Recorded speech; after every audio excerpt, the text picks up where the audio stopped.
শিক্ষা প্রতিষ্ঠানে ঘটা যৌন নিপীড়ন ও ধর্ষণের বড় অংশই নাকি কওমি বা আবাসিক প্রতিষ্ঠানগুলোতে ঘটছে। আন্তর্জাতিক সংবাদ মাধ্যম ডয়চে ভেলের এক প্রতিবেদনে সম্প্রতি এমন দাবি করা হয়েছে। মানবাধিকার সংস্থার কিছু পরিসংখ্যান ও সুনির্দিষ্ট কয়েকটি ঘটনার উপর ভিত্তি করে তৈরি এই প্রতিবেদন জন্ম দিয়েছে নানা প্রশ্নের। মূলধারার শিক্ষা ব্যবস্থায় নৈতিক অবক্ষয় যখন অনেকটাই গা সওয়া হয়ে গেছে, তখন আন্তর্জাতিক গণমাধ্যমে সেসব নিয়ে উচ্চবাচ্য নেই। তাহলে কি শুধুমাত্র ধর্মভিত্তিক শিক্ষা ব্যবস্থাকে টার্গেট করেই এই সূক্ষ্ম প্রোপাগান্ডা বা অপপ্রচার চালানো হচ্ছে? অন্যদিকে ধর্মীয় প্রতিষ্ঠানগুলোতে ঘটে যাওয়া অনাকাঙ্ক্ষিত ঘটনাগুলোর ক্ষেত্রে ব্যবস্থাপনা কমিটি কেন শুরুতেই কঠোর পদক্ষেপ না নিয়ে সালিশের মাধ্যমে তা ধামাচাপা দেওয়ার চেষ্টা করে, তা নিয়েও উঠছে যৌক্তিক প্রশ্ন। ডয়চে ভেলের সংবাদ অনুযায়ী বাংলাদেশে মানবাধিকার সংস্থাগুলো সংবাদ মাধ্যমে প্রকাশিত খবরের ভিত্তিতে নারী ও শিশু নির্যাতনের মোট হিসাব রাখলেও শিক্ষা প্রতিষ্ঠান কেন্দ্রিক আলাদা কোনো পরিসংখ্যান তারা রাখে না। এরপরও তাদের পর্যবেক্ষণ, বিদ্যাপীঠগুলোতে ঘটা যৌন হয়রানির অধিকাংশ ঘটনাই ঘটছে মাদ্রাসায়। সংস্থাগুলোর অর্ধবার্ষিক প্রতিবেদন অনুযায়ী চলতি বছরের প্রথম 6 মাসে 4 শতাধিক এ ধরনের ঘটনা ঘটেছে, যার অর্ধেকের বেশি শিশু ও কিশোরী। শুধু জুলাই মাসেই প্রায় 100 নারী ও শিশু এর শিকার হয়েছেন। আরেকটি সংস্থার হিসাবে গত বছর দেশে 7.5 শতাধিক ধর্ষণের ঘটনা ঘটে, যার প্রায় অর্ধেকই ছিল শিশু। তাদের মতে আবাসিক সুবিধা, অভিভাবকদের নজরদারির অভাব এবং ধর্মের ভয় দেখিয়ে এসব অপরাধ ধামাচাপা দেয়া হয়। ডয়চে ভেলে তাদের দাবির পক্ষে বেশ কয়েকটি উদাহরণ তুলে ধরেছে। কুষ্টিয়ার কুমারখালীতে এক ছাত্রকে টানা বলাৎকারের পর অভিযুক্ত শিক্ষক তাকে বোঝাতেন যে স্বপ্ন দেখছে। চট্টগ্রামের বাঁশখালীতে এক এতিমখানার প্রধান শিক্ষকের বিরুদ্ধে 8 বছরের এক শিক্ষার্থীকে ওয়াশরুমে নিয়ে নিয়মিত বলাৎকারের অভিযোগ ওঠে। এছাড়া নেত্রকোনা, গাজীপুর ও নারায়ণগঞ্জে ঘটা অনুরূপ ঘটনার কথাও প্রতিবেদনে উঠে এসেছে।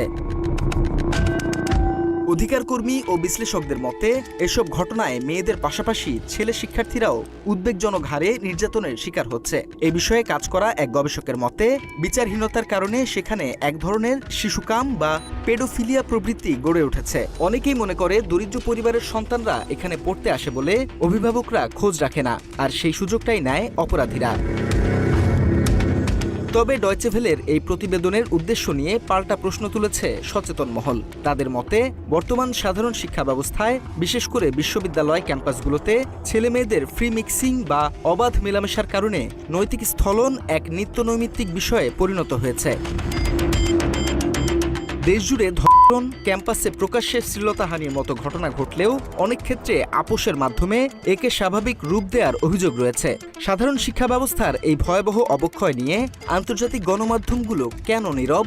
অনেকেরই প্রশ্ন, সাধারণ শিক্ষা প্রতিষ্ঠানের নিয়মিত ঘটে চলা অপরাধ নিয়ে সমাজ কেন নীরব? কেন কেবল উদ্দেশ্য প্রণোদিতভাবে মাদ্রাসা শিক্ষা ব্যবস্থাকেই লক্ষ্যবস্তু করা হচ্ছে? মূলত এই ধরনের বিচ্ছিন্ন ঘটনা কলেজ, ভার্সিটি বা ভিন্ন মতদর্শী জেনারেল লাইনেও অহরহ ঘটার সত্ত্বেও কেন মাদ্রাসায় বিচ্ছিন্ন দু একটা ঘটনা ঘটলে সারা দেশে একটা বুলিং এর শিকার হয় মাদ্রাসা আলাদা? যেটা বারবার হুজুরদেরকে বিভিন্নভাবে দোষারোপ করা হচ্ছে, বিভিন্নভাবে মানে ওদের ইমেজটাকে নষ্ট করা হচ্ছে। মেন জিনিসটা হলো দেখেন, এই যে ধর্ষণের যে ঘটনা ঘটলো, এর চেয়ে ভয়ঙ্কর ঘটনা ঘটছে, তো ওটা কেন হাইলাইট হচ্ছে না? আমরা সচরাচর স্কুল কলেজে ভার্সিটিতে সবসময় দেখি আমরা, যেটা কোনোভাবে ধামাচাপা দেওয়া হয়, ওইভাবে প্রকাশ হয় না, ওইভাবে শক্ত বক্তব্য দেওয়া হয় না এটা। কিন্তু মাদ্রাসায় এই ঘটনাগুলো ঘটলে এটা নিয়ে অনেক শক্তভাবে পদক্ষেপ নেওয়া হয়। এটা খুবই দুঃখজনক, যেটা কলঙ্কিত হয় মাদ্রাসা এবং মাদ্রাসার সুনাম নষ্ট হয় এটা। বিশ্লেষকরা বলছে, ধর্মীয় প্রতিষ্ঠানগুলোকে কেন্দ্র করে সাম্প্রতিক কিছু বিচ্ছিন্ন ঘটনা সামাজিক যোগাযোগ মাধ্যমে ছড়িয়ে পড়লেও এর পেছনে এক ধরনের সুকৌশলী অপপ্রচার কাজ করছে। মূলত দীর্ঘদিন ধরে মাদ্রাসা শিক্ষা ব্যবস্থাকে জনসম্মুখে হেয় প্রতিপন্ন করতেই এমন উদ্দেশ্য প্রণোদিত প্রচারণা চালানো হচ্ছে বলে দাবি করেছেন হেফাজতে ইসলাম বাংলাদেশের যুগ্ম সম্পাদক মুফতি হারুন ইজহার। ইসলামিক প্রতিষ্ঠানগুলো নিয়ে তাদের নৈতিক চরিত্র, নৈতিক অবক্ষয় এবং আবাসিক ফলে যে সমস্যাগুলো হয়ে থাকে, পারস্পরিক শারীরিক যে রিলেশনের যে বিষয়গুলো, এগুলো নিয়ে কিছু কিছু ভিডিও, কিছু কিছু প্রচার বা অপপ্রচার আমরা দেখতে পাচ্ছি। তো এখানে দুটোই আছে, কিছু সত্যতা আছে আর তার বেশি এখানে অপপ্রচার এখানে আছে। তো আমাদেরকে দুটো মিথ্যার মাঝামাঝি সত্যকে আমাদেরকে বেছে নিতে হবে। একদিকে ওই মাদ্রাসাগুলোকে সমাজের কাছে হেয় প্রতিবন্ধ করে তোলার জন্য দীর্ঘদিন ধরে একটা প্রয়াস সেকুলার প্রয়াস। এমনকি ডয়চে ভেলের প্রকাশিত সংবাদের বস্তুনিষ্ঠতা নিয়েও প্রশ্ন তুলেছেন হারুন ইজহার। এছাড়া মেইনস্ট্রিম সংবাদ মাধ্যমে ফ্যাসিবাদী আমল থেকেই ইসলামকে অপরাধপ্রবণ হিসেবে তুলে ধরা হচ্ছে বলে মন্তব্য করেন তিনি। বাংলাদেশে ইসলাম বিনির্মূলের, ইসলামকে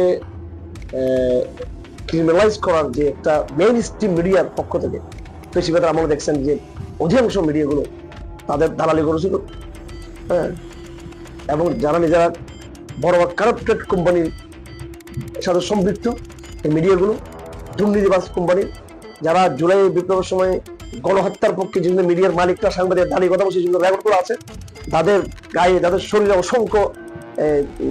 অসংখ্য ময়লা আবর্জনা হয়েছে, মানুষকে নিপীড়িত মানুষের বিপক্ষে।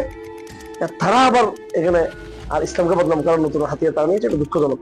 আর ডয়চে ভেলের নামটা যে আপনি শুরুতে বলেছেন, এটার নাম ধরে বলছি, এই মিডিয়াটা সম্পর্কে মানুষের সতর্ক থাকা উচিত এবং তাদের উচিত তাদের এজেন্ডা যেটা তারা হাতে নিয়েছে, বাংলাদেশ বিরোধী এজেন্ডা, ভারতীয় এজেন্ডা, অলসো যেটা ওয়েস্টার্ন এজেন্ডা এবং ইসলামফোবিয়ার এজেন্ডা, এটা তাদের বিরোধী থাকা উচিত। মাত্র 30% টাকায় জমির মালিক হয়ে নতুন বাংলাদেশের গড়ে তোলার স্বপ্ন দেখা বাংলা বসতি। মাদ্রাসা কর্তৃপক্ষের পক্ষ থেকেও এটিকে ধর্মনিরপেক্ষ প্রগতিশীলদের কাঠামোগত অপপ্রচার বলে দাবি করা হয়েছে।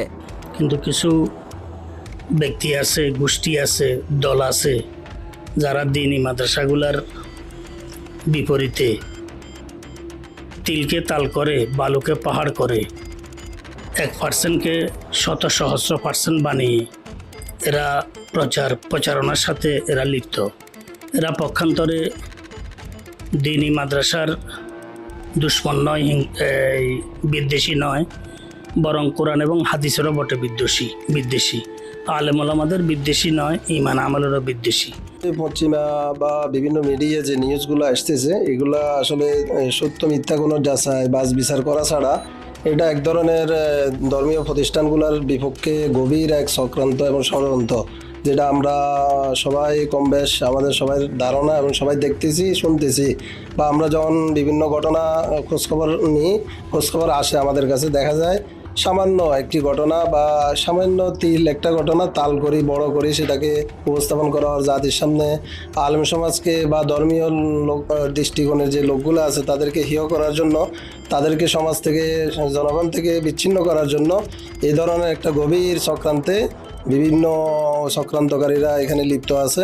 অনেক ক্ষেত্রে মাদ্রাসার বিচ্ছিন্ন কিছু অনিয়মের ঘটনা সামনে আসে। সেক্ষেত্রে পক্ষপাতিত্ব বা ধামাচাপা না দিয়ে প্রমাণিত হলে অভিযুক্তদের বিরুদ্ধে সর্বোচ্চ শাস্তিমূলক ব্যবস্থা গ্রহণ করতে হবে এবং নজরদারি আরও জোরদার করার দাবি জানান মুফতি হারুন ইজহার। কর্তৃপক্ষের দরকার ছিল এই ধরনের ঘটনা যেগুলো সত্যতা আছে সেগুলোর বিরুদ্ধে কঠোর ব্যবস্থা নেওয়া, দৃশ্যমান কঠোর ব্যবস্থা নেওয়া এবং দৃষ্টান্তমূলক ব্যবস্থা। এবং আমার এখানে অবস্থানটা হলো, যদি কোনো আলেম, কোনো ইসলামপন্থী কোনো ব্যক্তি যদি কোনো দুষ্টুটি, এরকম নৈতিক কোনো অবক্ষয়ের যদি ঘটনা যদি প্রমাণিত হয়, সেটার সাথে সাধারণ মানুষের চেয়ে তার সাথে দৃঢ় হওয়া উচিত। বিশেষজ্ঞদের মতে শুধুমাত্র এক পক্ষকে দোষ না দিয়ে বিষয়টিকে সার্বিক আর্থসামাজিক প্রেক্ষাপটে দেখতে হবে। সাধারণ স্কুল কলেজ থেকে শুরু করে মাদ্রাসা সব জায়গাতেই শিশুর নিরাপত্তা নিশ্চিত করতে হবে। একপেশে প্রতিবেদনের মাধ্যমে বিশেষ কোনো গোষ্ঠীকে কালিমালিপ্ত করার সূক্ষ্ম এজেন্ডা যেমন বন্ধ হওয়া প্রয়োজন, তেমনি যে কোনো অপরাধের ক্ষেত্রে জিরো টলারেন্স নীতি গ্রহণ করতে হবে। অপরাধীদের বাঁচানোর সংস্কৃতি থেকে বেরিয়ে এসে দেশের সব বিদ্যাপীঠে নিপীড়ন বিরোধী সেল গঠন করার দাবিও তুলেছে সংশ্লিষ্ট। বাংলা এডিশন, ঢাকা।